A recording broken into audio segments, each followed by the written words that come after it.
Welcome back to the Boys on the Field podcast, episode 26, proudly sponsored by the Offside Boys, best vintage kits in the greater Toronto area. Check out the Offside Boys for any type of footballing purchases you would like to make. Boys, it's been a couple weeks. A lot of crap has happened. TFC have played 3 games. World Cup's ended. Red cards have been thrown out. People have been yelled at. Fights have broken out. It's been a lot. Tones, how are you doing? Fantastic, man. Well, I'm having a great time watching my favorite drama reality show called Italian Football. Keeping up with the Italians. Keeping up with the Ethan, how Italians. about you? Man, that was a good intro. I love it. Yeah, lots of stuff has gone on since we last spoke on this pod. Obviously, our wonderful football club has returned in mighty form, I should add. We'll talk about them for sure. But yeah, definitely bit of an interesting final for sure, and sort of the post World Cup mortem, I guess I would call it, has been a little bit interesting. And as Tones mentioned, the whole Italy situation, there's lots going on at least, which is still kind of nice, because I was kind of worried after the World Cup we would sort of be left with a little bit of a hole here, but and we still are in some ways, but at least we're getting some stuff to talk about. So glad to be on with you boys once again. Ben, how have you been? Good. It's been weird transitioning back into club football, but I'm excited. TFC's back, like you said, and yeah, transfer window starting to heat up a little bit. So yeah, this is the fun part of the year when you get to just watch all the chaos happen, and then all leads up to mid-August. So it's exciting. All right, so as you guys have said, TFC started back up. They have played 3 games since we last recorded, picking up 2 points and scoring 1 goal, so that's great form. They restarted their season against Montreal back on July 16th with a 0-0 draw. Tones, kind of take us through the game, your thoughts, first game back in the mill, expecting a little bit of fatigue, trying to get back up to that level of play. What were your thoughts on the game? Well, as soon as I saw the lineup, I knew it was just going to be a mess, even against a team like Montreal, coming out a back 5 against Montreal. It's just cowardly. I don't know. This team, man, they played so bad this game. I didn't get to catch all of it because I was at work. I was kind of just throwing it up on the computer, just checking it out. But just dead it's dead football, man. Honestly, this has to be one of the worst games of the season, given the opponent. Chance to get 3 points, chance to finally win a game, and they didn't even look like they wanted to win this game. To be completely honest, so it was just disappointing, especially coming out the World Cup break. A lot of these guys, like, they had time off. You'd think, coming back, some fresh legs, some guys getting healthier. No, the injury problem is still a thing. Our best player's still not out there. Like, what can we expect, man? I don't know. It's just sad times. Ethan, your thoughts on just the overall play of the game? I mean, number one, I said it when the MLS schedule came out, putting the derby on a Thursday is absolutely crazy work, and I have to reiterate that point once again, because that was probably the most, and especially also while the World Cup is still going on, let's remember, this was before the final had happened. Number one, that just took so much energy out of what is normally a fantastic match. Like, that's a trip I do every single year with my buddies, and to not be able to do it this year because of the scheduling of it just is not very good. That was one of the most atrocious matches I think I've watched in quite some time. Going from the World Cup to watching Vilsaint play as an 8 and Larea move to like a right wing back, I legitimately cannot understand what was Robin Fraser doing this entire time off, because it looked like there was no sound tactics at all. He was just moving guys left, right, and center. Like, there was a double pivot of Vilsaint and Coelho at one point in this match. None of it made any freaking sense, and the quality of football was just absolutely atrocious. Like, it was a very, very tough watch, and kind of having to come down from, like, the high of, like, watching premier international football to then, like, going to that was just just unreal. Like, again, the lineup decisions were very weird. Where guys were playing made absolutely no sense to me. I just didn't understand it whatsoever, and I don't know what they were doing with their time off. Legitimately, that was the one question that match really left me with. Ben, any thoughts on TFC's first game back resuming in the season? Yeah, I mean, just kind of a lot of the same feeling as the other guys. Weird to see just with all due respect, there was a massive drop off in quality when you're watching that game, having watched the World Cup for a month. So I mean, kind of just to reiterate what you guys were saying, just flat and just kind of, it was a bit disappointing. You thought that, especially the guys that weren't at the World Cup, maybe they'd come out with something to prove and some willingness to win this game. But it actually turned out that, like, over the last 3 games, and we'll get to the other 2, but it seems like someone like Richie Larea is like still a standout player when in terms of maybe not like end product all the time, but in terms of like those little moments throughout the game where it just seems like, how is this guy getting to that ball before someone else when you've had a month off? Like Ethan was saying, what have you been doing in this month? And tactically, Robin Fraser as well. There's some questions, and maybe we'll get into it, but. It took a little bit of adapting to watch that game. Imagine how good Richie would have been if Fraser actually kept him in his normal position. I know. It just made no sense what was going on, man. Like I Clearly was questioning Clearly the team wasn't watching the World Cup because you think you'd come out maybe trying to replicate what you're watching on TV. Yeah, he was just pretty good, in the World Cup, It didn't really do much for Canada or anything. Well, it's funny because one of the new mainstays in the starting 11 for TFC has been one of their young center backs, Jackson Gilman, who came up through the academy and has started their last 5 games, 2 before the World Cup break and the next 3. So it kind of feels like Robin Fraser's just been getting acquainted with him for the month that they had off, because it seems like he's changed everything tactically to get this third center back into the lineup, which kind of makes no sense when you can just drop either Walker Zimmerman, who's been concussed all year, or Zayn Monlouis, who hasn't looked great. Moving on to their second game that they had played back against the New England Revs. Surprise, surprise, another 0-0 draw. Tones, any thoughts on this, or is it just kind of the same thoughts you had against Montreal? Kind of the same-ish. I think they played just like a little better going forward. Probably could have gotten a goal, but that's asking a lot for this team at this moment in time. Just another weird lineup again. I mean, again, it was very similar to what Tones was just saying, and it's very similar to the Montreal game in general. Just, yes, very, very weird lineup. Like, you have Chuku, who was starting, and God is, I know he's young, but that didn't look very good. I'm just literally having to go back through, like, the notes that I was taking through this game because it happened so long ago. But, yeah, you had Vilsant playing, like, striker at one point. Kerr was playing right mid. Like, again, just the tactics don't make any sense whatsoever. I will say there were a couple of good chances, I think, in the first half of that. But, again, just nothing tactically sound that actually gets you excited to watch this team. And it was the same takeaway I had from Montreal, where it's just like, what are we doing, Robin Fraser? And another fun fact about that game, too, is the starting lineup post on Twitter from TFC got ratioed. There were more comments than likes on it. I have never seen a starting lineup post get ratioed before in my life. Like, that's all you need to know about what the hell is like going on with this team out of the World Cup. Your starting lineup is getting frickin' ratioed on Twitter. Like well, what are we doing? It's almost as if North America realized how soccer's actually supposed to be played, and then got to go back to the MLS, like, and everybody's like, what the hell? Yes, Ben, like just unironically. We had Ronaldo playing at BMO Field. Yeah, literally, we had Ronaldo and Luka Modric playing at BMO. Luka Modric playing at BMO Field. Gilman. I had noted down that he was good that game. I will add that too. Sorry, this game was like so long ago. It's like I'm trying to remember everything. New regular starter. Yeah, I mean, he started the last 5 games. He's probably fit in there. Ben, thoughts?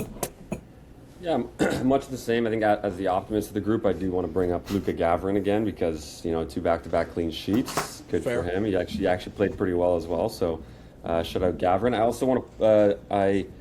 I think I heard this, and I've tried to research it, and I think I'm right. I heard this during the commentary of the game, but the last time that TFC had back-to-back clean sheets was 2010. Mm-hmm. It was like June of 2010 or something. So that was the stat I was going to bring up. Oh, That's okay, sorry, yes. No, So you have it. It was 2010. 16 years of not having a back-to-back clean sheet seemed like an impossible stat, but that's crazy. Yeah. So we've knocked that off. But yeah, I think just a very flat, like like I mentioned before, you expect coming out of the World Cup there to be a bit of more of a fire lit under this team, but no, we haven't been seeing it from anywhere on the pitch really. So besides Gavin, maybe.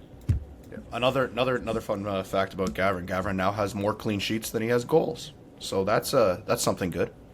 For the longest time, he had the same amount of clean sheets as he did goals scored. You'd hope. You'd Well, hope your keeper. now he's up to 3.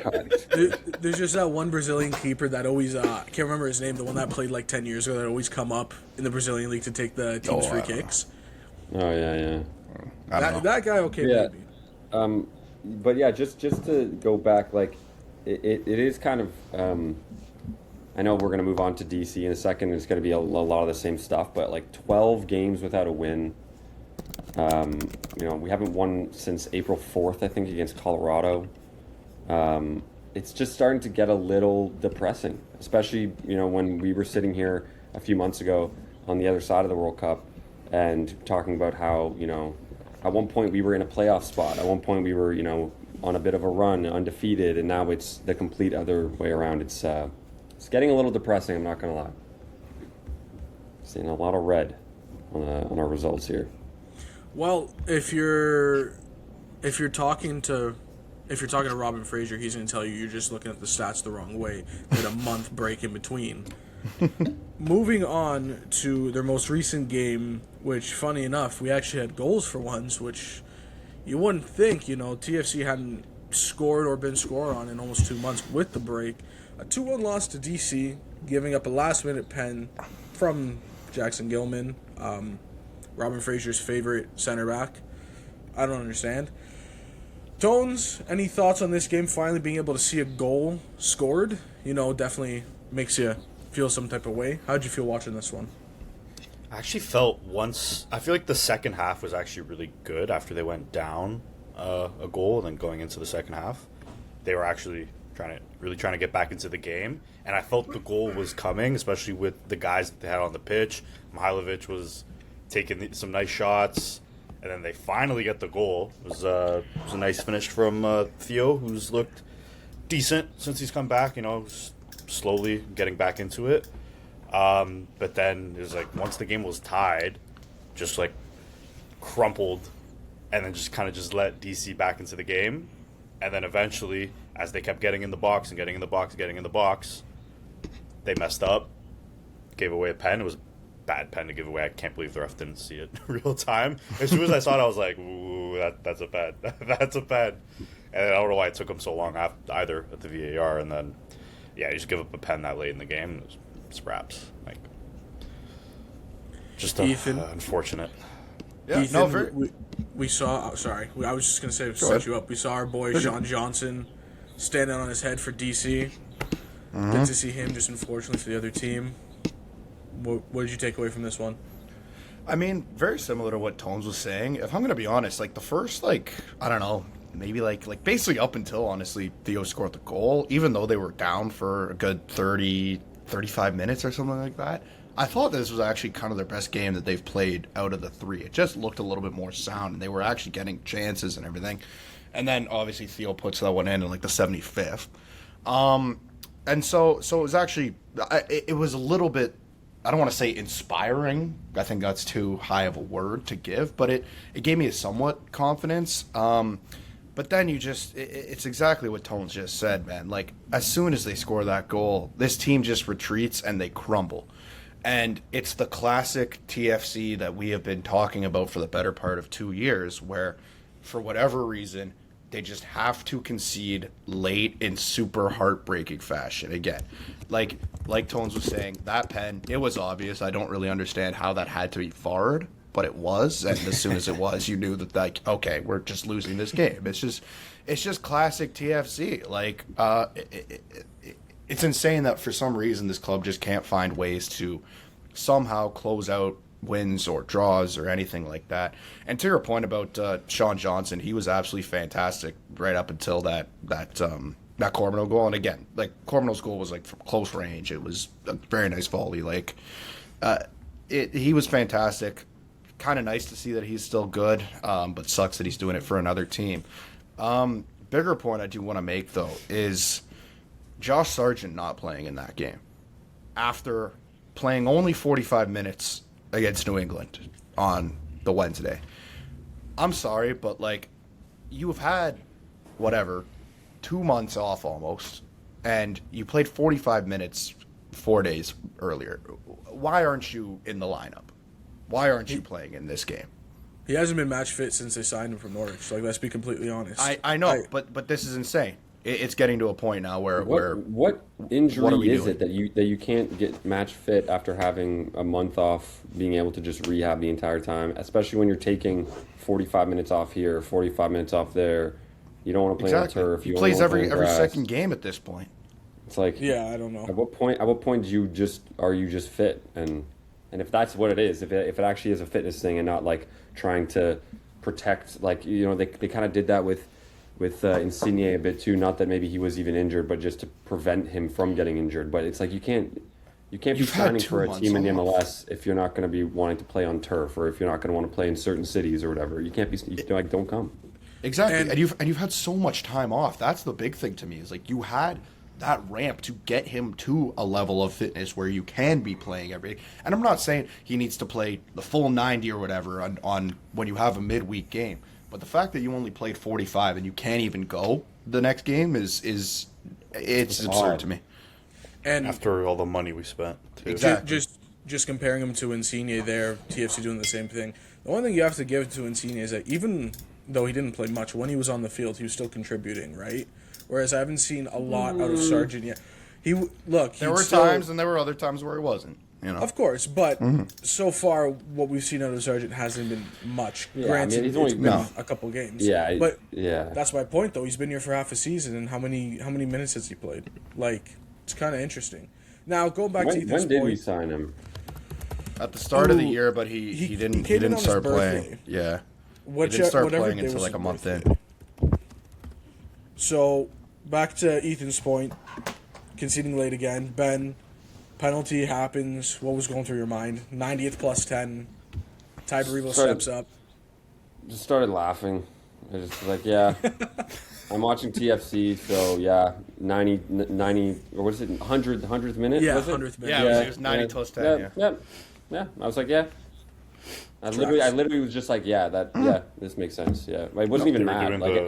As soon as it was VAR'd, I'm like, all right, we're done. You just get to the point where, as a TFC fan, when you just know that you're going to get scored on in the 90 plus, like you just know it's going to happen. So there's no point in getting mad. TFC just does the African special at the World Cup this year. Wait. It's interesting because Ty Berevo steps up, he scores it, and then he celebrates like he just did everything in his power to win the game, which is quite unfortunate because the penalty was good. Sean Johnson, I wish. Luka Gavran almost saved it, but he's celebrating like he ran through 7 guys and did this, whereas it was a penalty. Also, Sean Johnson had 6 saves against TFC, so the guy they were pounding the net for a long time until Theo scored. Like there was a good 20-25 minute period after half where it was just straight TFC. Very very tough. They didn't even walk away with the point. I remember messaging the group chat midway through the first half, and I was like, I thought this was halftime, and I looked at the clock, and it was the 23rd minute. So that just kind of shows how boring of a brand the MLS is right now, right after the World Cup. It's tough to go back to. Wait, or is it because you've been trained by the water breaks to expect a break at the 23rd minute? You know what? Maybe. I will say this. Oh, I've man. gotten so used to hydration breaks that, like, coming back to MLS, it's honestly felt like somewhat weird not having them. Like, that's how ingrained it's been in my brain. I think it was ironically when someone went down with an injury that I looked up and I was like, Jesus, it's only the 20th minute. Because that's usually what they call it. Like when there was some stop, like, injury. All right, yeah. Good choice. Right, hydration break. So Phil Neville had just one more point on this. During the I think it was the New England game. If you were watching the Apple TV broadcast, it was Phil Neville on commentary, which number one is hilarious already. But yeah, he had one of the most hilarious things I've heard about the hydration breaks. He's like, I really like them because it gives you the opportunity to go to the bathroom and go get a snack. And like, it just made me laugh my ass off when he said that. Just wanted to throw that out there. Hear me out. That's exactly what I did almost every time. Yes, exactly. Or literal hydration break, grab myself a beer. Exactly. It was definitely tough adding them because the majority of the time you'd see the hydration break happen, you'd have tactical changes in between, and then whichever team had the momentum going into it, most of the time didn't coming out of it. So it definitely was too much of a hard stop for the World Cup. Boys, just overall thoughts, picking up 2 points the last 3 games, scoring 1 goal, conceding 2. Fraser's still managing. Like, what are your guys' thoughts for that? Just overall. I still see people defend him in comment sections saying, I want to see him with a fully fit team.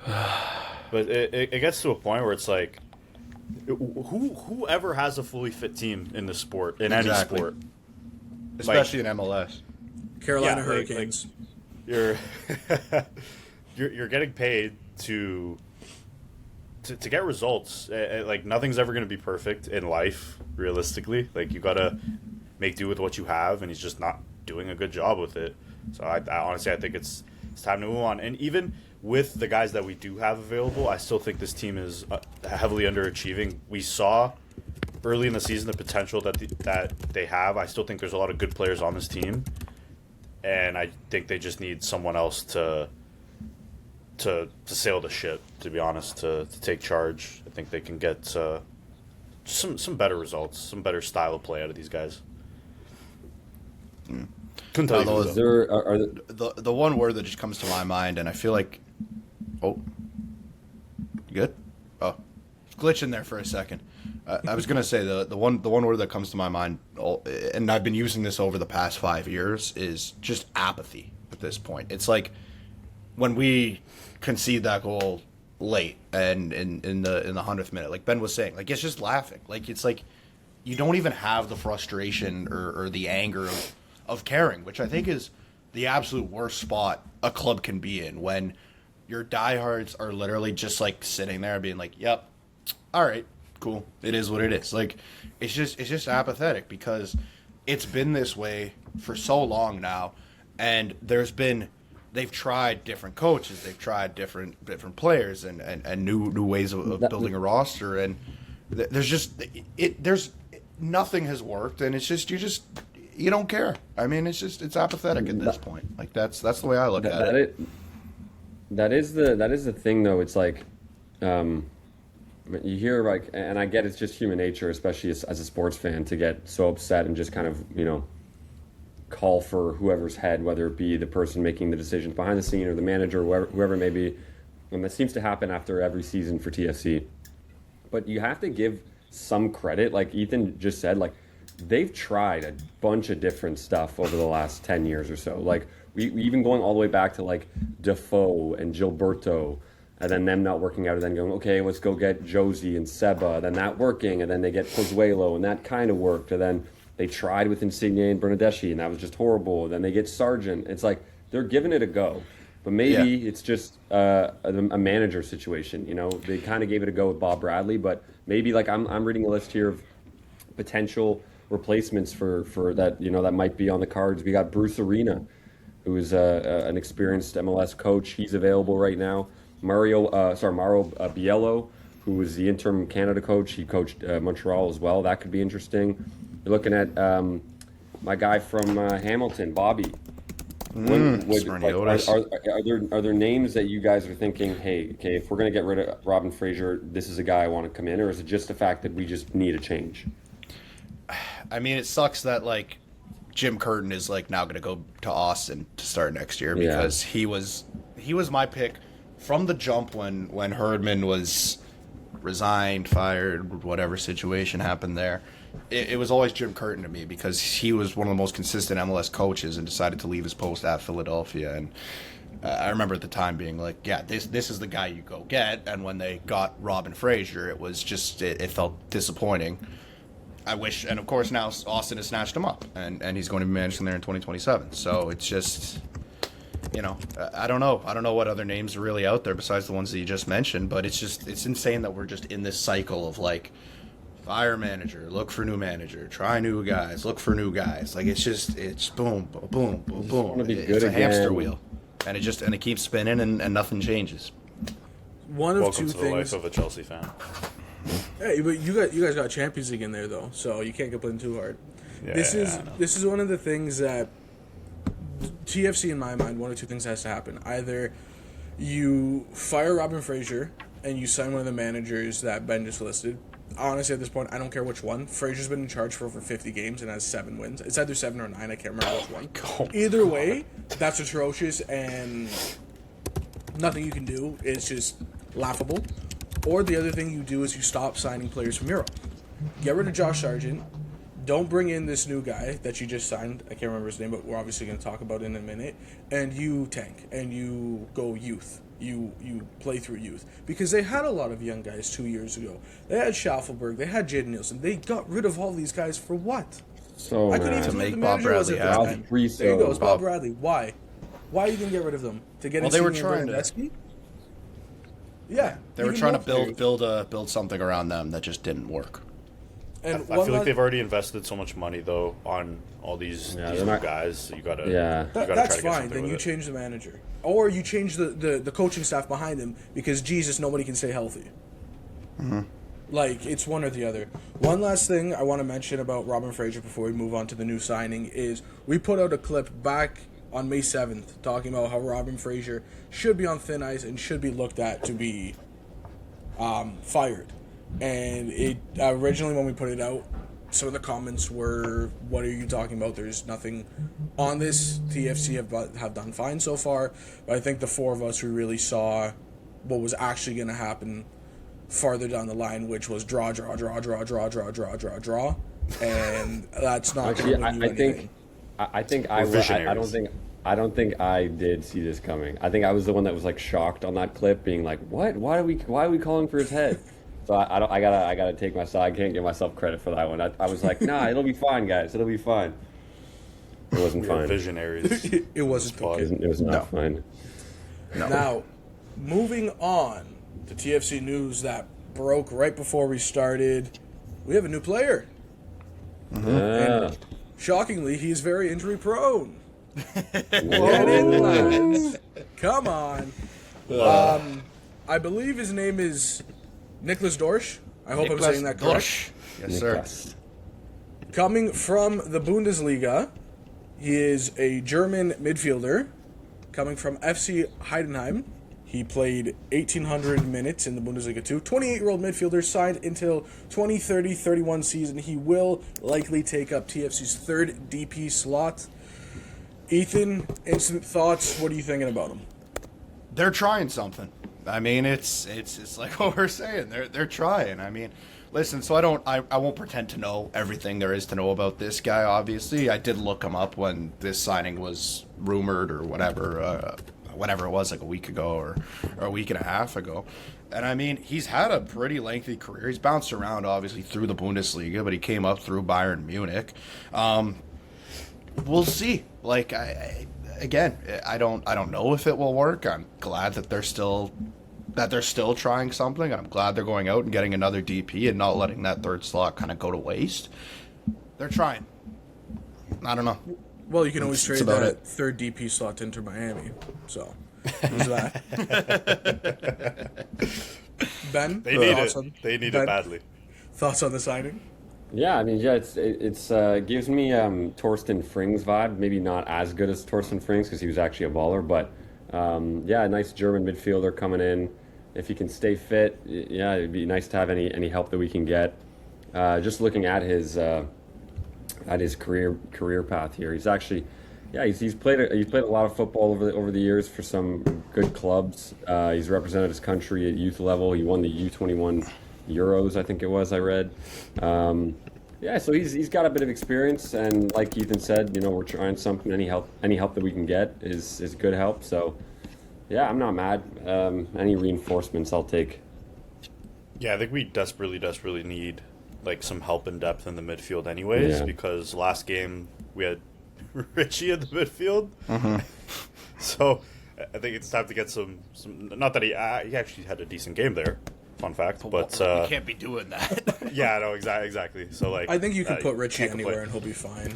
I know. Yeah, you want one him of in his those natural position. guys. But yeah, we especially after getting rid of Cifuentes, definitely need some help in the middle. And yeah, it was a bunch of appearances in the Bundesliga, so definitely an experienced guy. Hopefully, he can help something out. Yeah. Now, my question to TFC, obviously I'm never going to hear an answer, is why not trigger Cifuentes' purchase clause? I believe it's 2.2 million just to sign Dorsch, which the rumor value is somewhere between 3 and 4 million that they signed him for. So you pretty much doubled the price to bring in this specific midfielder. Now, if they were targeting him, cool. He did just get relegated to the second league in the Bundesliga, so probably got him for a little cheaper because they had to shed wages for moving down the league. Fun fact, he played one game for Bayern Munich and actually scored in that game, and then got sold. Never to be seen again. That's pretty cool. Never to be seen again. But yeah, so he will be here pending on his work permit for Canada.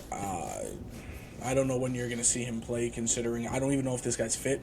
I mean, he's in his off season. Obviously, Bundesliga finished a couple months ago. They're one of the first European leagues to wrap up for the year. So definitely an intriguing signing. You're not going to see many goals out of him. He's definitely going to be more of a defensive midfielder. I'd like to hopefully see physicality out of him, but I do think this is just a straight swap for Cifuentes. It's a good way of looking at it. I won't disagree. Yeah, I think on paper, yeah, that's what it's going to be. Any other points on TFC from you guys before we move on? Yes, I do. Or I've one about TFC and one about another team in the MLS that I want to bring up before we move on to what we're going to talk about next. First, some big news coming out of Canadian soccer just in general. Toronto FC 2 moving to Barrie, relocating to Barrie Correct. for the 2028 Stadium MLS coming next. there too. Yep. For the 2028 MLS Next Pro season, they're building a 3,500-seat stadium by the renderings that they've had for AI. It looks like a pretty nice footy stadium. I'm not gonna lie, it's pretty good. There's a talk, I think, about potentially having Toronto FC 2 maybe change their name when in Barrie and then become a future team in the CPL as well. And I just think this is the sort of stuff that we need, a grassroots. Or maybe not grassroots, but in that semi-pro, getting to pro level, I think it'd be so valuable for Canadian soccer to have this happen if it does end up happening like that. But yeah, I just wanted to bring that up because that's pretty exciting. No, I'm very glad you brought this up because yes, this happened. What it was like a week ago, 2 weeks ago, whenever it was. Yeah, a week ago. I fully agree with you in the fact that I hope that the vision is yes that this team does move to Barrie and then becomes a team in the CPL, because to me it is so much more valuable to Canadian soccer to have a team in the CPL with lots of Canadian talent versus having a team in MLS Next Pro. Like, the reality is that does so much more for the development of the game in this country than just having your B squad playing and whoever it may be in MLS Next Pro. So hopefully that's kind of the route that they take, and it can kind of be a little bit of a feeder team to TFC. I'd be absolutely fine with that, and I think that's very helpful to developing players for this next generation here. So we'll see what happens, but I'm glad you brought that up because I think it could be a big thing. Yeah, I think that's for sure. I think that's huge for the sport in Canada. I mean, the CPL is a very small league, not having a lot of teams. Even when they had more teams, unfortunately, the majority of them folded. So adding teams to the league is definitely going to help a lot. And on top of that, like you guys said, it's just going to grow in Canada. Yeah. The MLS is a massive league. It doesn't, and you'll doesn't be need fully more. funded, too, because you'll have the backing of MLSE. And you're already going to have your own stadium. Yeah. I mean, why not? I think those are all positives. And Barrie has a very good little soccer community up there. Simcoe County's awesome. Simcoe County Rovers. And yeah, like we've done some work with them, or just in Barrie as well. And there is a huge presence of football fans up there. So they've got the environment, they've got the stadium, and they've got hopefully the plan. If that is, I don't want to just throw things out there. I think that's what they were saying. So if that's the case, yeah, it'll be great for Toronto FC and for Canadian soccer as a whole. To your point too, I remember when TFC played them Simcoe in the Canadian Championship. I think it was 20. I don't know if it was 2024 or 2023. I forget what year it was. But anyways, the amount of Simcoe fans that came down for that match. For again, this was a League One side, right? Like unbelievable. And so that's a great community to actually bring this team to. I'm excited for it. I think it promises to be good. Yeah, that was April 24. 24, I'm sorry, okay, April of 2024. Just the more energy that we have throughout smaller communities in this country, the better it will be for Canadian soccer. Exactly. Yeah. Good stuff. It's growing. Yeah, it's growing. I think adding more teams to the CPL is also just good for the league as well. Yep. Get some more eyes on it.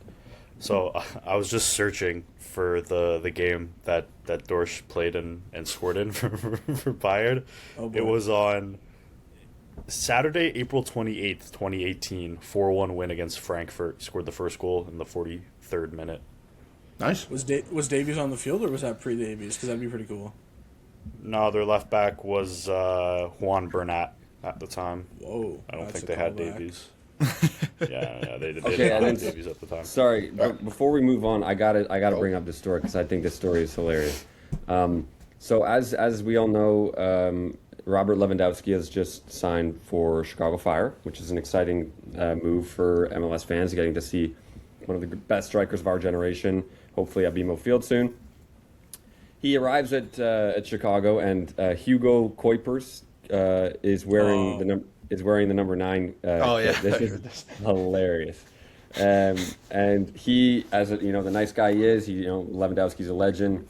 He arrives at the club and he gives him his number 9 shirt. He starts to wear number 99, just as a sign of respect. But unfortunately, he hasn't been able to share the field with Lewandowski after doing this nice thing, because they are shipping him off to Monterrey. Now, the craziest part of this entire story is the guy is the leading goal scorer in the league, apparently. What is going on? They just shipped him out. He's got more goals than Messi, I read, apparently. And they just shipped him out. Oh, my God, that is hilarious. He saw the 9 and he said, "Get this guy out of here." That's hilarious. I read that. I'm like, that's mean. That's just mean. You gotta feel for Kuipers. But I mean, he fully is most goals. If you're Lewa, you're turning down hundreds of millions of dollars from Saudi to come to Chicago. You're gonna want assurances that you're gonna be the starting striker. It has nothing to. It's not like it's like Lewandowski was always going to be the starting striker for Chicago Fire, but you didn't have to ship the top goal scorer of the league. It is a funny thing. Oh my God, I think so. I mean, that's smart on Chicago, because you're not going to keep him because obviously he's got the quality to be a starting striker. You're not going to send him to another team in the MLS because just why play the hell both would of you them. do that? Find a way to play both of them. Yeah, you could have played both of them. You could There's probably no need to ship the There top was a way, goal but scorer and of the again, league. it might have been Out the of the player league. who also maybe was. No, wanting to move. Apparently it was like shock for him. Chicago. Yeah. All right, well then. You're telling me you turned down doing TikTok dances with Lewa? I just find that so funny. You guys want to know who's third in the league in goals and assists? Hold on. I'm afraid. Hold on. It's going to be a former TFC player, 100%. Is it Nielsen It is. still? No. No. Is it Not Shappy? Schaffelberg. It might be Shaft. No, wait, former. No. Rouse? How long ago did they play for Toronto? Not long at all. Like Jesus. 2 seasons ago, I want to say. Who the I'm double check that actually. Sorry, I don't know. he's what is he? 2024 was his last season with us. He played 2 years with us. 2023 and 2024. Ooh, is it Brandon Spicer? Servania. This is my tone surprise today. I had to say it to you, surprise. Is it Spicer? Is he? No, he only played a year. Okay, I have no idea. I give up. He's in a position where you would get a lot of goals and assists. Just not for us. Just off for Toronto? Well, Yeah, no, like he Like, put yeah, both tell us, seasons tell us. away from us. He's had his best. Okay, give it to us. We gotta Prince tell Owosu. us. Prince Owosu. Jesus. 15 goals and assists. why'd you say that now? To be fair, he led Bring our him team in back. goals when he was playing Bring here. him did. back. Oh. He did- Yo, he, like both his numbers both seasons with Montreal so far, like solid. Smashed No, whatever he he did led with us. he and, led like, he led TFC in goals solid. when he was here. It doesn't. Yeah. Yeah, but Montreal still Oh, sucks. boy. So. Yeah. Well, so does TFC. So. All right, let's do my World quick Cup. Santia surprise before we move on because I just remembered it because of Tones' surprise. If you guys watched the last game, you probably heard it on the broadcast, but if not, then let's see. Who is the first ever brother-sister pairing to play in the same rendition of the World Cup? And this What is do you a mean TFC same player. rendition? So, like, because the Women's World Cup's either a year prior or a year after, the same It's a year like, after, yeah. Okay. Yeah, so the same same cycle. Yeah, cycle. There you go. Reese and Lauren. Brother, sister. Wait, Yeah. so Your favorite sibling, Santia, the Jameses. No, it's a TFC player. Wait, I'm so confused. Oh, I'm confused what? by this question. Sorry. So there's a brother-sister combo. The brother played for TFC, and Plays they for both TFC. Played And they for played- both and they both played represented their country at the same World Cup. I don't know if it's the first, I mean, but at they the both same World represented Cup. their I country. mean, Like at the same cycle. So the men's World Cup was this year. The women's was either last year or it'll be next year. It's no, next year. brother-sister combo that played at the World Cup. But the World Yeah, Cup they hasn't both happened played because for it's the next Then, year, like then, the Women's then World Cup. they played in the same one. Look, guys, I What? tried. Okay, all right. Just guess names of somebody who played at the World Cup. You'll probably get it. Wait, they currently play on TFC, Yeah, and they played at the World Cup. correct. So, Osorio? Well, no, he doesn't have a sister. Like, Well, I don't know. There's only like Richie? 2 people that went to the World is Cup. it just ETN? Like, Etienne. yeah, I think Yeah. we only have 3 players that because were it's that team. Larea, Osorio, and there's only ETN. 3. There's only Yeah. 3 Yeah, options. yeah. I don't know. That's what they said on the broadcast. I thought that was pretty cool. Okay, I have no Sick. clue what just happened. His sister plays for Haiti as well. Yeah, so did his father too. Which is They very qualify for the interesting. Women's World Cup? No, I'm just like asking. Yeah, we're not gonna double check that. Let's just Okay, move on we're- to our World Cup final. World Cup final. Forget about this. Scrub Speaking that of the from World, your memory. speaking of the World Cup, So, speaking of the World Cup final, we had Spain versus Argentina. First ranked team in the world versus second ranked team in the world. The heels versus the faces, good guys versus bad guys. 1-0 win for Spain after extra time. Thank all of the gods. Argentina didn't pull out another scandalous victory. Ben, what were your thoughts in the game and how did it make you feel? It was all right. It was kind of a pretty boring game. I found, I don't know, just coming maybe off the back of 2022, watching that final and it being one of the best games of all time. Maybe you were expecting something like that, but I don't know. It was kind of a bit of a dead game. I was very happy with the result. I think most football fans were after Argentina's scandals and behavior over the last few weeks. But I think the best team won. I think coming into this tournament, everyone was expecting Spain or France to win. So I think the best team won, and I loved watching Argentina lose.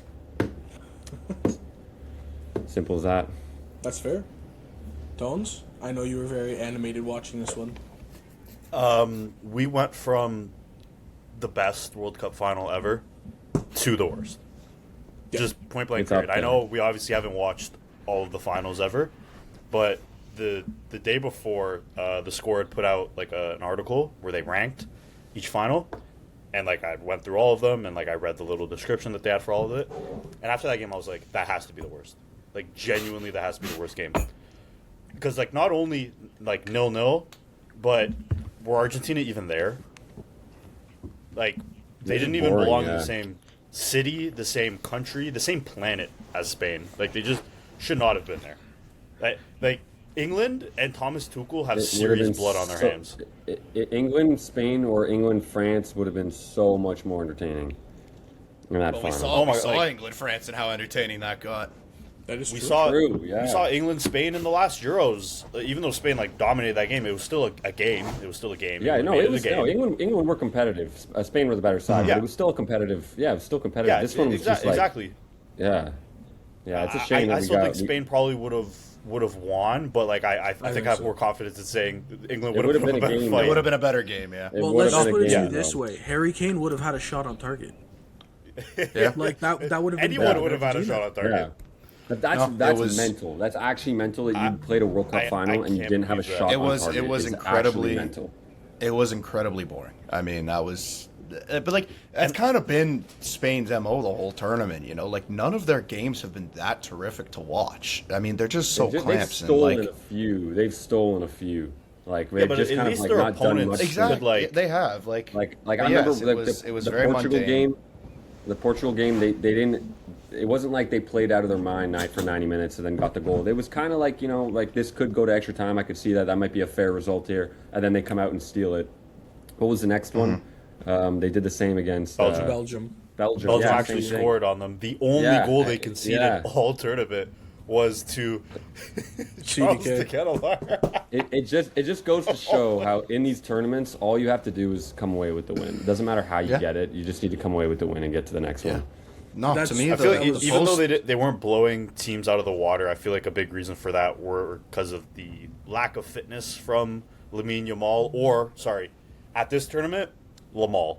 Yeah, He- didn't understand that wasn't Yamal. That was Lamal. That's why he was playing that way. He was his impersonator, and a not fit Nico Williams, because we look at them in the Euros, they played the same way, dominated Yeah. possession, yada yada yada. But the only difference was they had two elite wingers just putting guys on their butts, just serving them hot dogs, and just way more direct, way more attacking. They couldn't really do that this time around, but they still dominated the games, and they were just so organized and sound defensively. Like what they did to, because I know we didn't really get to cover the semifinals, but they made France look like TFC. Yeah, Do you know how hard that is to do? No, I They mean, just they're nullified a that terrific attack, team. man. Like, Wow, it was amazing. no, I mean, I honestly, think there's man, a discussion to have with a certain Spanish player and where he ranks among the greats, either just all time or Spanish players, and that being Rodri. Well, I've let's actually have had that. I've had quite a bit of debates let's off have pod that. with, I've been seeing that too. with certain people. I think you can argue Rodri better than Busquets all time. I think there's an argument to be had. I'm not saying it's for sure, but I think there's an argument to be had. And a lot of people flame me for this because they're like, "Oh, no, he No, ran there's the an show." argument blah, there blah. I'm for like, sure. they're like, "Oh, it's recency bias." I call nostalgia bias on these people that Yeah, call recency yeah. Yeah, bias. no, on me. But it's there's definitely an argument there for sure. Depends on just what style of football you like. But yeah, Rodri just completed football in the World Cup, Euro, exactly. Champions League, and Ballon d'Or. It's done all. No, can't he's deny done the everything you resume could of possibly guys. do. player tell of me the that there's not an tournament argument. in the Euros that they won and the World Cup. Now, obviously, it's debatable if he should have even gotten the Golden Ball. I think Messi should have gotten it, especially. No. I think the result of that final really, I guess, costed him the award just because of how bad it was. Yeah. But like, But he that's I would have given it usually how to it Jude. goes, I would have given it to Jude before Messi. Yeah. Yeah, That's Jude also fair. Messi had no business What? taking that home. I would have given it to Holland over. No. I mean, business Messi, in when that. it Okay. came For down Holland, to yeah. it, like, yeah, I'm with you. Okay, there. no. Okay.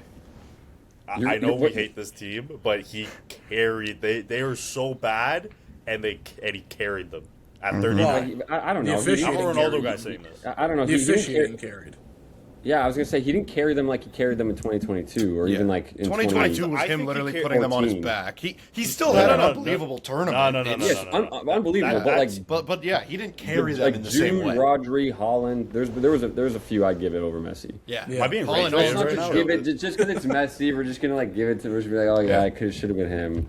Yeah. Yo, I'm sorry, but the fact that this guy, when they were handed the World Cup, he turned his back and then walked off Can- the field. can- that can we alone, get into this, They don't know how to please? Don't lose. care. Imagine Can if we we get had into to do this, that. please?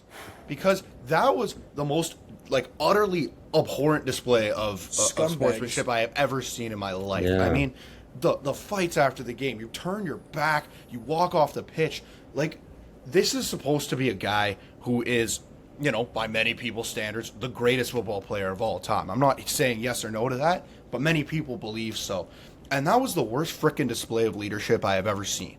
Like, you are the Yeah, he's captain. supposed to be the good guy. He's You are supposed to be the like the captain. good You guy are to the Ronaldo good being guy. the villain. Like Can to you imagine steal a if Ronaldo quote, did like, that? like Like, and of course, whatever Messi does is his cronies are going to follow him, right? So when he turns his back and he walks off the pitch, when there's fights going on and he doesn't do anything to stop it, what do you think everybody on that team is going to do? Like, to quote Roy Kent, like, because this guy's foot was kissed by God, everybody looks up to him. And, like, it's just, you know who you are. You have such a big platform. You everybody looks up to you. It's just it just tarnishes so much to me. Like, win with grace, lose with grace. And this team has done neither. No, exactly, Thugs. Ethan. You're right. Team is a bunch of thugs. You see him try to get it's one Cucurella of those sent off where there? it's like, if Ronaldo did that, then Ridiculous. they wouldn't have any... Meanwhile, he's there'd doing be this no every freaking, like, issue play. with it whatsoever. And then it's like, Messi does it, and you're like, what? No, it's just... It was a very It's absurd, childish man. display from the Argentinians. Punching people, fighting people, choke You slamming lost people. the game. Buddy, Like, is it get on with it, SummerSlam? man. What the hell is happening? You I mean, lost you the see what game. they're doing It sucks, against I England get it, but in the move. semifinal. You have Romero yelling in people's faces and yelling in Pickford's face after they score, which he He's does done that that for in the Prem years. as well. He's done that If for you watch some years. Tottenham goals, he does that in the Prem. And then I think Barco coming off the bench to like yell stuff at England, at Jude, after they scored either the first or the second goal. Did you hear what they, like, yelled at him, bro? I'm like, yo, cares? what is Go this home, shit? you clown. And he said it in Spanish. And, of course, Jude does speak understands it, Spanish. yeah. Like... Yeah. Yeah, he was talking trash to them in Spanish. The No, entire game. I they're loved the it. worst. That's the worst display of like class I've ever seen. I mean, it's No, it's, exactly. it's ridiculous. We knew it's this was ridiculous. gonna happen. And I'm glad they lost. Like, Exactly, Ethan. And like, you're completely right. Because going back to what Tones was saying before, if Ronaldo did that, it would be over. It would be everybody over. would be jumping on him. I agree with you. Yeah. Oh my god, dude! Exactly. No, the narrative in the media about those two men, it annoys me. It's spun. It's so Also, It- also, Argentinians like the players are also just very racist. Like Yes. it's not okay. Oh, yeah, I don't know if you've seen obviously, some of the videos of just people walking past them in Spanish jerseys that are people of color and they're getting slandered. I'm Yes. like, buddy, relax. It's not that serious. Also, Leandro Paredes should never be allowed to play again internationally. Such a bad. He legitimately assaulted two players on the field. Like assaulted It's them. insane. Assaulted them. It's as simple No, as and, that.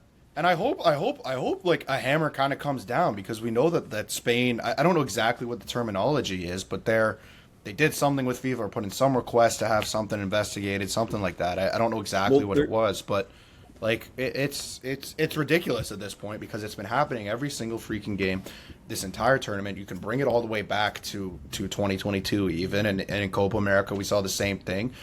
It's getting to a point now where you can't have this happen in this sport. Like, And we they can't. still have. Sorry, I was gonna say, and Go they ahead. still have the FBI investigation Yep. going on Yep. as well. Yep, That'll be settled under the rug. Nobody will know about that. I'm sure. I think it was quite poetic too, the way that game went, where they didn't look like they belonged. They got 'Cause shit if you on. actually look Yeah. at that team on paper, they're not good, man. No. And No. all Spain did was they did exactly what England should have done, which is just press them constantly because they don't have the quality to actually even play out of it. Like they don't.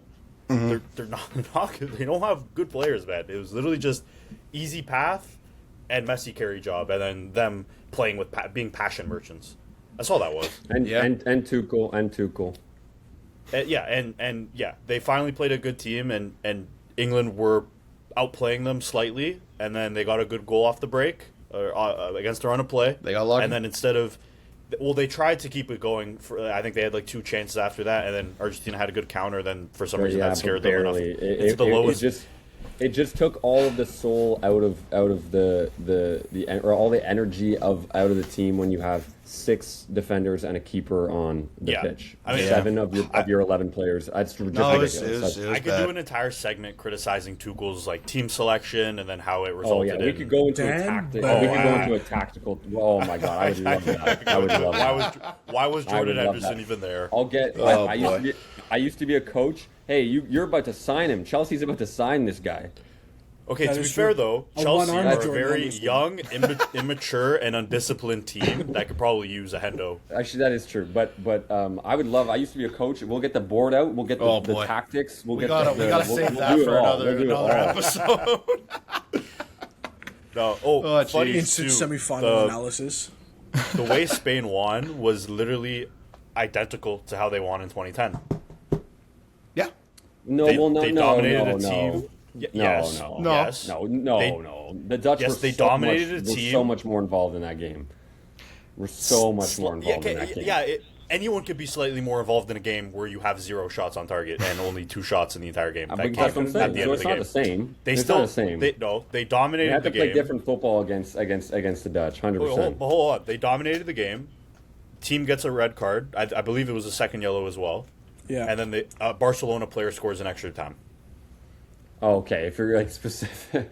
Well, if you want to go, if you want to go more of what the goal. He scored with his right foot. They were wearing Nike. It was a Tuesday, and it was also raining. It's like, okay. And he had 7 kids. Well, they did both score with their right. Wait, did Ferran score with his right? Oh my He did. I don't think so. I get they what wearing the Tones dark- is saying. were they though. I wearing get the what dark- Tones no, is they were saying wearing in the terms of red. the games played out like somewhat Yeah, I get, similar. yeah. I will agree with him. Like, But there was Shout out more- Ferran Torres, by the way. That guy gets a lot of hate, even from his own family. His own grandfather hates him apparently because he. I mean, he's bricks a lot for yeah. Barcelona. And I do grandfather's got a World love Cup it when like, you know, it's like different, like Iniesta scores in the final, or like Zidane in 06 or something, or like Messi and Mbappe in 2022, or 2022. But it's nice when like kind of a lesser player kind of scores, like Götze obviously was a household name, but he was like, you know, kind of a lesser player. Yeah. Same thing here, Yeah. like Ferran Torres, a bit of a it's not me saying lesser player, but you understand what I'm saying.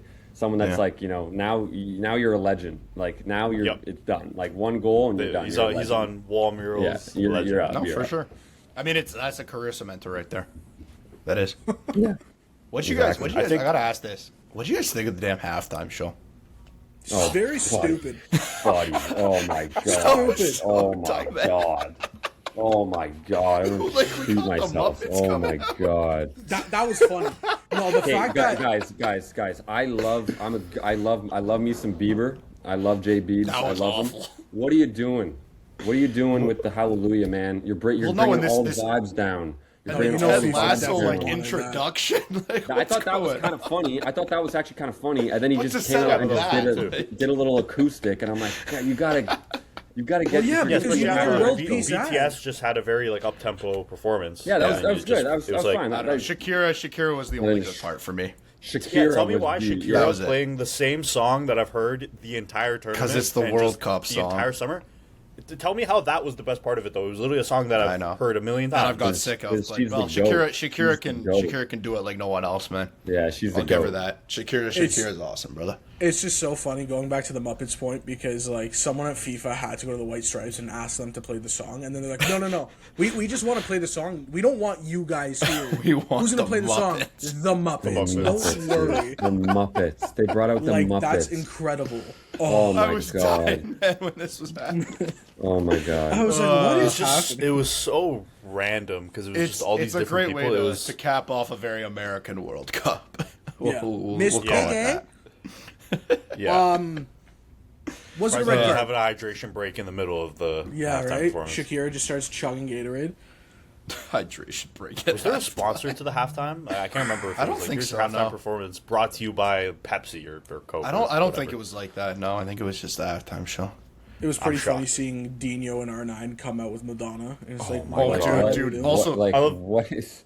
Can I say the difference? Guys, the game is gone. The game is gone. The The game is so difference in gone. like physical shape of R9 and Ronaldinho was like so funny to me, Oh, man. you just like Ronaldinho's like vibing, and then Arnaud's just like, Like, he was driving. You could tell he was nervous. He was like,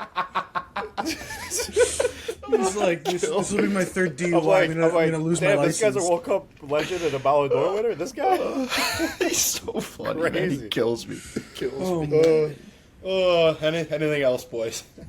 I think we should segue into our next topic. Going back to Ben's point, guys that aren't the top echelon of players scoring in the World Cup finals, having their name in the stars forever. Do you guys remember who scored for Italy in 06? Materazzi. Materazzi. And he was actually up for Maldini's role because he resigned Oh my yesterday. god, we haven't even talked about this. Yeah, For the jeez. What is national going team. on? Like, what is going on with Italy? This is an absolute shit show. So What is What up, Shun? before we get into it, I just want to say it's all done already. Roberto Mancini is the manager as Malaga wanted, and he told Maldini, I don't care. Back again. And it is going to be Claudio Ranieri as a technical director taking over for Paolo Maldini and Leonardo. So it's going to be a one-man crew. A 75-year-old man who I'm worried because just of his age. They asked him to be the manager when they sacked Spalletti earlier last year before they inevitably lost out to the World Cup. And he declined, saying he didn't want to take on too big of a role, but now he's just taking over the entire federation. So I don't understand. Yeah, definitely soap opera. Tones, I know we've been talking a lot about it.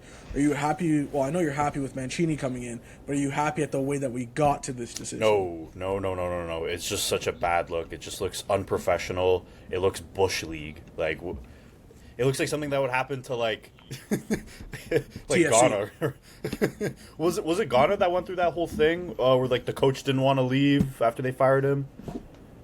I can't Maybe. remember. I don't know. But there was some I can't remember if it was, I think it was Ghana, but there was just a whole lot of nonsense going on, and I'm like, what are we doing? Like, Hey, but Ghana was what in are the we World doing? Cup, so you can't even complain. We were. Yeah, but It might not Mancini have been wasn't. Ghana. Honestly, don't quote me on my that. It point. could have been another African country, but it was like a former player. Was it Eto'o? I think it was Samuel Eto'o. That'd be was Senegal. coaching. He's not Ghanaian. Yeah, that'd be Senegal. Anyways, believe Cameroon. yeah, it's just Cameroon. It's just such a It's it's such a bad look. We should cut this out. No, What? I think I agree with Tones. I think like especially, having not made it out of the group in 2010 or 2014, having not made it in 2018, 2022, or 2026, had to throw that in there.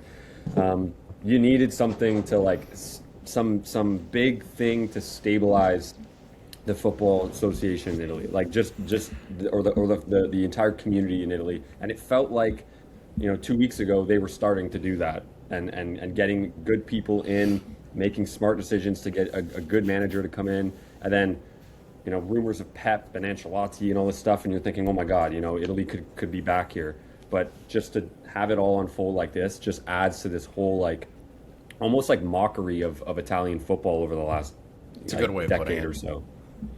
Now Yeah. you're going back to a guy who failed to qualify you for a World Cup 4 years ago. And then left for Saudi money, so that's even better. He won the Euro. He won the Euros. Yeah, He won the Euros. was He won the the Euros. manager. He won the Him and Euros. Gianluca Say it, Vialli. Him and Gianluca Vialli were the two Okay, guys I that fact spearheaded checked myself. It was Cameroon. Okay, there you go. Yeah, So it could have been might have been Eto'o. Eto'o then. Yeah, it might have been Eto'o. Yeah, it was Eto'o. He fired the head coach in December 2025 before the AFCON. Mark Brees, he refused to leave his post after being fired by Samuel Eto'o, who was the president of Cameroon's I football. kind of respect that move. That's So like I'm saying, Kepa. like, I'm like, Chelsea. I'm not leaving. Italy's nonsense right now is on level with that type of nonsense. And it's like, I respect Yeah. that. What are we doing? It's very unfortunate. As Tones knows, because obviously we're both of Italian descent, so we've been talking a lot about this. I wasn't super happy with Mancini. I didn't want Pirlo because that would have been the guy to come in as well. Once I was sold on Pep, I mean, there's nobody else. Yeah, but that was always going to be a long shot, and we No, still I don't know if it was I actually understand. him saying no because he wants to spend time with his family, or if it was the Malaga. federation saying no because they didn't want to shell out 20 mil. They Well, wanted to be if it was the bastards. federation, you just do it. I mean, like this guy coming because what a lot of soccer fans don't know is he came from Italy's Italy's Olympic Committee, so he ran the Olympics for Italy. They saw a lot of success from the Olympic Federation, so they voted him in to become the president for FIGC. He's been in charge for 2 months, about there, and has already hired and had people resign on him. I saw what Maldini was doing with the people he was choosing to become the manager. He wanted fresh blood in the national team.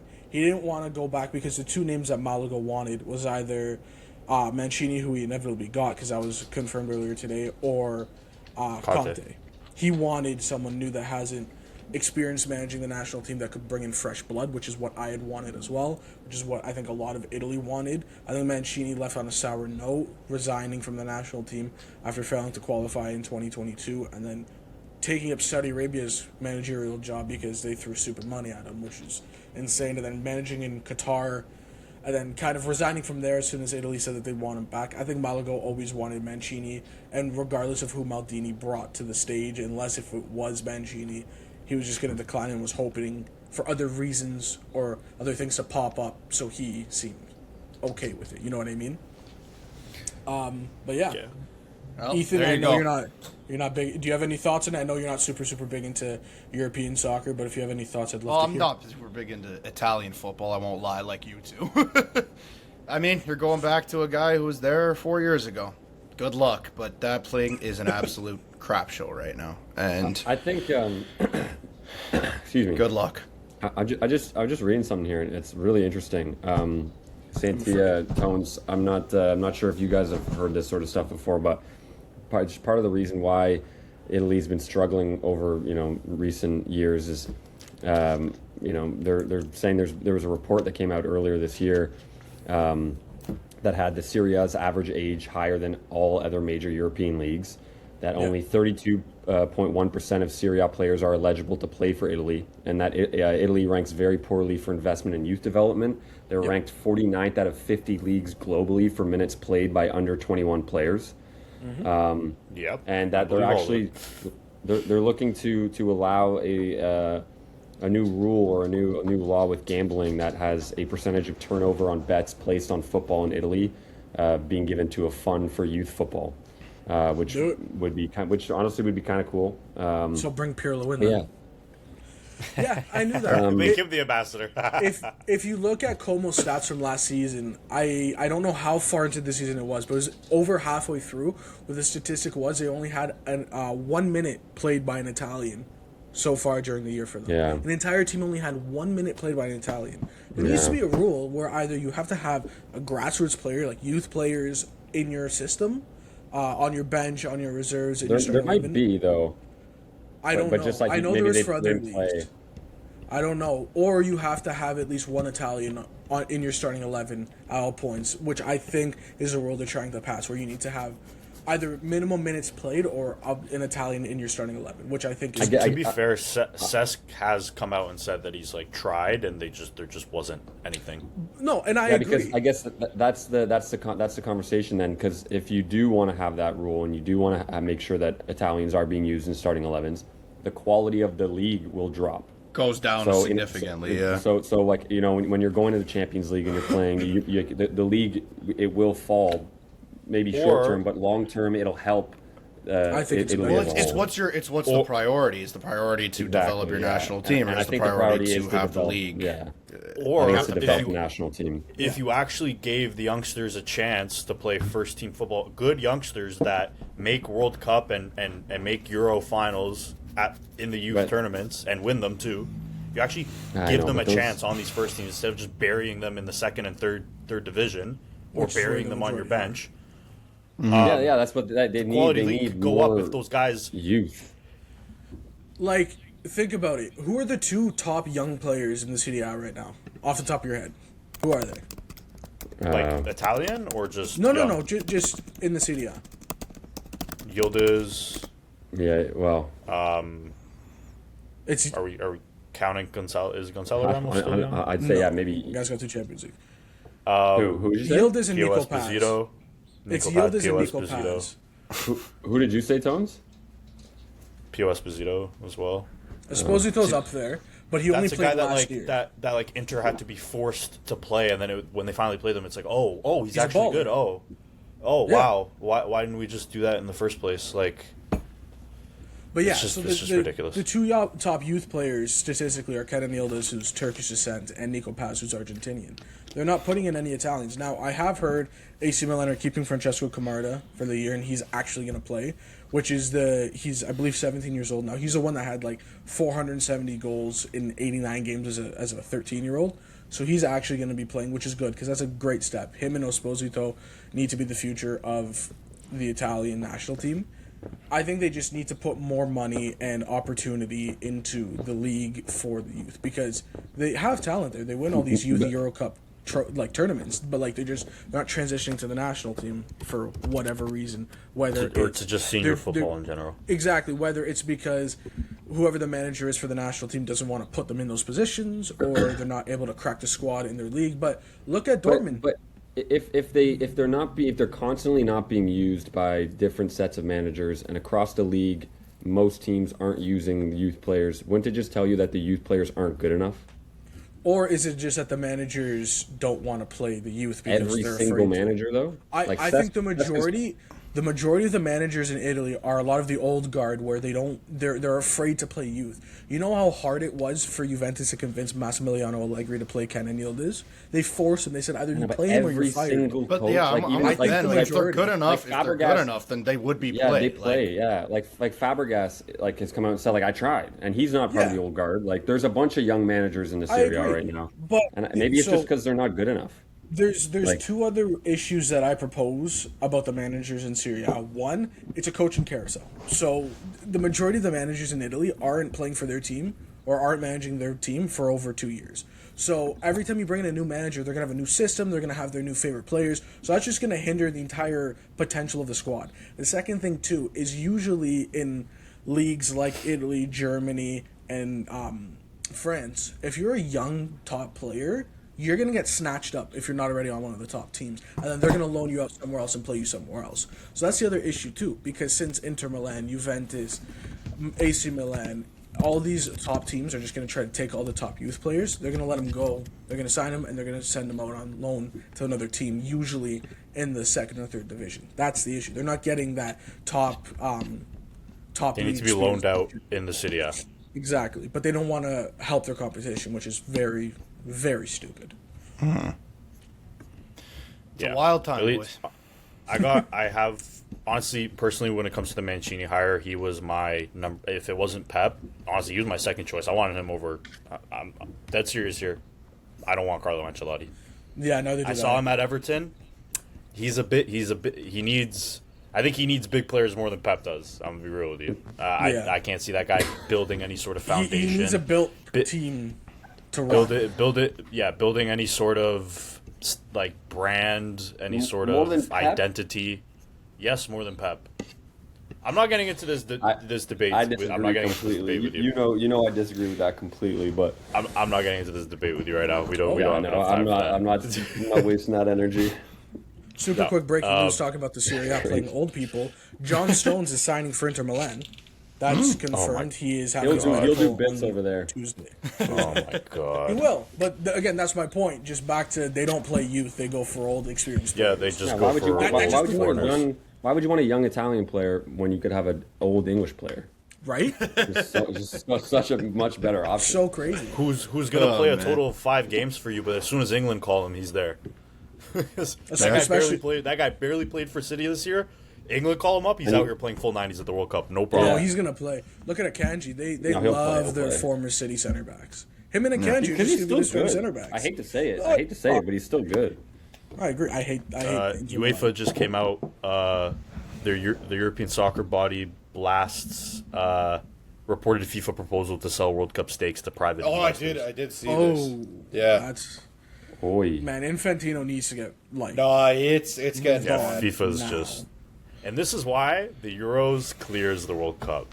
Also, I don't know if you guys saw the report. The Embolo second yellow against Argentina apparently shouldn't have happened. It was against the rules.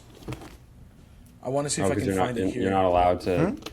Yeah, you can't give out a yellow card towards somebody that didn't require the VAR, because the VAR was to pull the yellow card away from, I believe it was Enzo Fernandez. Paredes. Interesting. Paredes. Yeah, Paredes. But I thought it was because the same thing happened in the U.S. Paraguay game. Apparently that shouldn't have happened either. Huh. Here we go. IFAB determines Brielle Embolo should not have been sent off against Argentina. A yellow card, which is not a second yellow card, can only be reviewed to identify the player who committed the offense that was penalized. The offense itself cannot be reviewed or changed. So Paredes was able to have the yellow wiped, but he couldn't in turn flip it and give it to Embolo.